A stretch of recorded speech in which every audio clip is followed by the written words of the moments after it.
Assalamualaikum warahmatullahi wabarakatuh. Pada sesi kali ini saya akan menjelaskan langkah-langkah analisis one way ANOVA.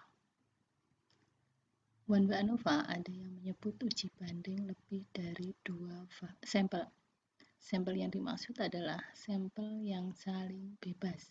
Akibatnya jumlah anggotanya tidak harus sama. Adapun langkah-langkah analisisnya, jenis data yang dianalisis berupa interval atau rasio. Selanjutnya kita melakukan uji normalitas, uji homogenitas. Adapun hipotesisnya yaitu H0. Mu1 sama dengan Mu2 sama dengan Mu-K. Artinya kalau kita ada K sampel berarti H0 itu rata-rata dari K sampel sama. H1 minimal satu rataan berbeda, jadi ada perbedaan rata-rata antara mu1 sampai mu-k. Selanjutnya kita formulasikan data dalam tabel 1. Min seluruhnya ini artinya dinotasikan Y bar indeks titik 2, itu adalah rata-rata seluruhnya. Kemudian yang di bawah ini adalah Y bar 1, artinya rata-rata dari sampel 1. Kemudian Y bar 2 adalah rata-rata dari sampel 2, dan seterusnya sampai Y bar K berarti rata-rata sampel K. Berdasarkan tabel 1 kita hitung JKA, JKD, RKA, RKD, dan F. Analisis data. Kriteria penolakan H0 yaitu F tadi dari ANOVA tadi lebih dari F alfa K-1 N-K. Atau kalau dengan SPSS maka kriteria penolakan H0 juga dapat dilihat dari nilai signifikansinya yang kurang dari alfa. Interpretasi hasil, menerima H0 berarti rataan dari K sampel atau kelompok adalah sama. Artinya dengan perlakuan berbeda ke K kelompok atau sampel tersebut menghasilkan hal yang sama. Seakan perlakuan eksperimen ke 1 sampai K itu tidak memberi pengaruh. Menolak H0 artinya rataan minimal salah satu sampel berbeda. Untuk keperluan ini diperlakukan uji lanjut post hoc, yaitu dengan melihat sepasang-sepasang apakah ada perbedaan. Ada beberapa strategi untuk melakukan uji lanjut post hoc, yaitu strategi LSD, Duncan, Skep, Tamhan. Kita diberi hak untuk memilih strategi yang menguntungkan. Namun di sini jika data homogen kita menggunakan strategi LSD, jika tidak homogen menggunakan strategi Tamhan. Nah, bagaimana analisis one way ANOVA itu dengan berbantuan SPSS? Untuk menjelaskan langkah-langkahnya, kita lihat contoh sebagai berikut.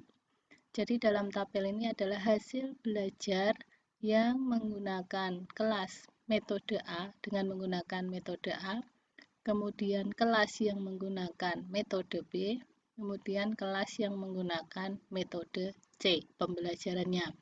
Ujilah apakah ada perbedaan efektivitas pembelajaran matematika dengan metode A, B, dan C. Efektif artinya berarti rata-ratanya lebih baik. Jadi kalau di sini nanti efektivitas sama berarti rata-rata kelas A, kelas yang menggunakan metode A sama dengan kelas yang menggunakan metode B sama dengan rata-rata yang menggunakan metode C. Maka dengan menggunakan alfa 0,05. Penyelesaiannya berarti kan di sini ada 3 sampel, maka H0-nya adalah mu1 sama dengan mu2 sama dengan mu3. H1 minimal satu rataan berbeda. Alfa ya 0,05. Daerah penolakan, kalau kita menggunakan signifikansi, maka signifikansi kurang dari alfa. Tapi kalau nanti kita lihat dengan F, berarti F lebih dari F tabel. Nah, langkah-langkah SPSS-nya adalah sebagai berikut. Ya, jadi kita isi variabel view-nya. Untuk yang pertama, karena tadi adalah data hasil belajar, maka name-nya kita isi hasil. Tipe data numerik, ini otomatis labelnya hasil belajar, value-nya non, dan di sini measure-nya scale. Kemudian yang kedua, karena tadi ada 3 metode, maka metode namanya tipe numerik, labelnya metode. Lah, untuk value nanti kita isi. Karena di sini ada 3 metode, maka kita beri nilai 1 untuk metode A.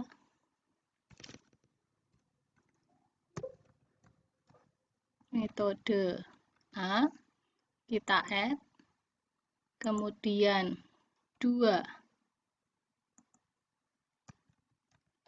metode B, kita add. Kemudian kita beri nilai 3 untuk metode C, kita add. Dah, jadi nanti untuk kelas yang menggunakan metode A, notasinya 1, kemudian metode B 2, metode C 3, kita beri nilai 3. Kita klik OK. Ya, sudah. Ya, sekarang kita masukkan di sini data dalam data view. Di sini nampak bahwa untuk yang pertama, ini adalah berarti data hasil dari kelas metode A, dan untuk yang dua berarti untuk kelas yang menggunakan metode B, dan seterusnya. Langkah selanjutnya kita analisis, kita klik analyze, kita pilih compare main, kita pilih one way ANOVA. Ya. Selanjutnya, hasil belajar ini kita masukkan dalam kotak dependent. Klik. Dan metode kita masukkan dalam kotak faktor.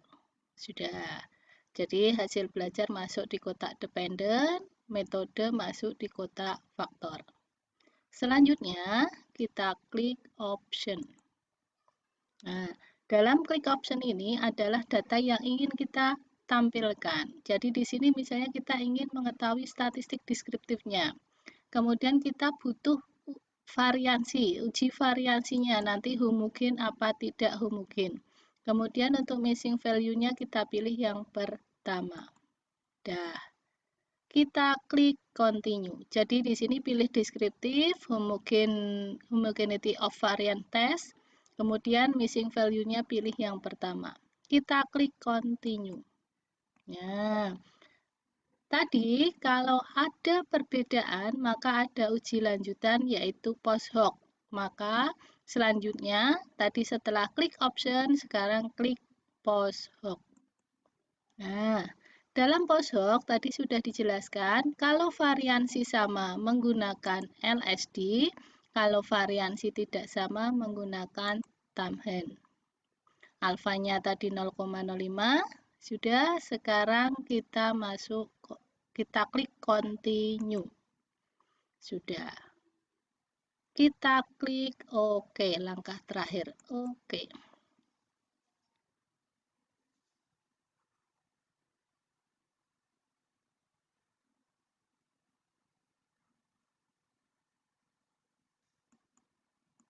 Nah, nih tampilannya. Jadi statistik deskriptif, homogenitas, tes homogenitas, ANOVA untuk yang tadi uji rata-rata, kemudian ini uji lanjutan post hoc-nya. Selanjutnya kita interpretasi output-nya. Ya, kita cek dari output masing-masing tuh maknanya apa.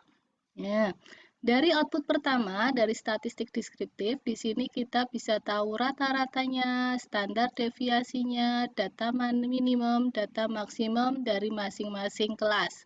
Jadi kelas metode A, kelas metode B, kelas metode C. Jadi di sini kita tahu data utamanya rata-rata, standar deviasi, nilai minimum, nilai maksimum. Kemudian output kedua ini adalah uji homogenitas. Kita cek di sini baris pertama, kita berdasarkan min-nya. signifikansinya adalah 0,868. Kita tahu bahwa untuk uji homogenitas H0 itu adalah homogen, H1 variansi tidak homogen. Sehingga kriteria homogen itu signifikansi lebih dari alfa. Nah, berdasarkan outputnya di sini kita peroleh bahwa signifikansinya 0,868 dengan alfa 0,05. Sehingga diperoleh bahwa signifikansinya lebih dari 0,05. Jadi dapat disimpulkan bahwa data variansi dari ketiga sampel itu homogen. Output ketiga yaitu di sini uji ANOVA-nya. H0 mu1 sama dengan mu2 sama dengan mu3. H1 minimal 1 rataan berbeda. Daerah penolakannya signifikan kurang dari alfa. Kita lihat, kalau dengan menggunakan F, di sini diperoleh F-nya adalah 4,533. Kemudian signifikansinya 0,017. Kita cari dengan tabel F 0,05, 2,40. Jadi derajat bebasnya 2 dan 40, kita peroleh 3,232.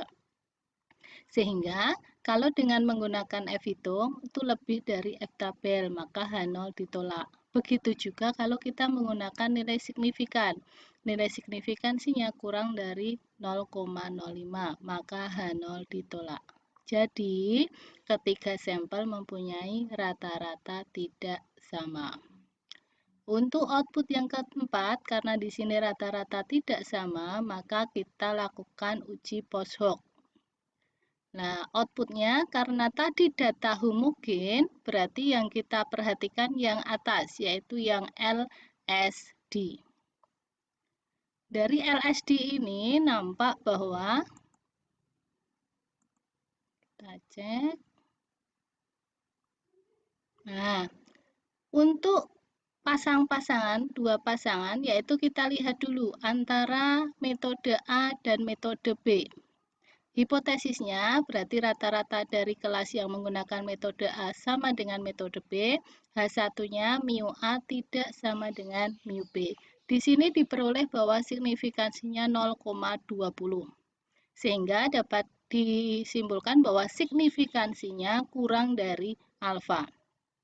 Kesimpulannya H0 ditolak, jadi rata-rata hasil belajar yang pembelajarannya menggunakan metode A dan metode B itu tidak sama. Kemudian kita lihat pasangan yang A dengan C. Hipotesisnya mu A sama dengan mu C, H1-nya mu A tidak sama dengan mu C. Di sini diperoleh signifikansinya 0,10. 0,01, sehingga signifikansinya kurang dari alfa. Maka kesimpulannya H0 ditolak. Jadi rata-rata yang menggunakan metode A dan metode C itu tidak sama. Selanjutnya kita lihat pasangan B dan C. Ya, B dan C berarti di sini kita peroleh signifikansinya 0,832. Sehingga signifikansinya itu nilainya lebih dari alfa. Artinya di sini H0 diterima. Jadi rata-rata hasil belajar yang pembelajaran menggunakan metode B dan C itu sama.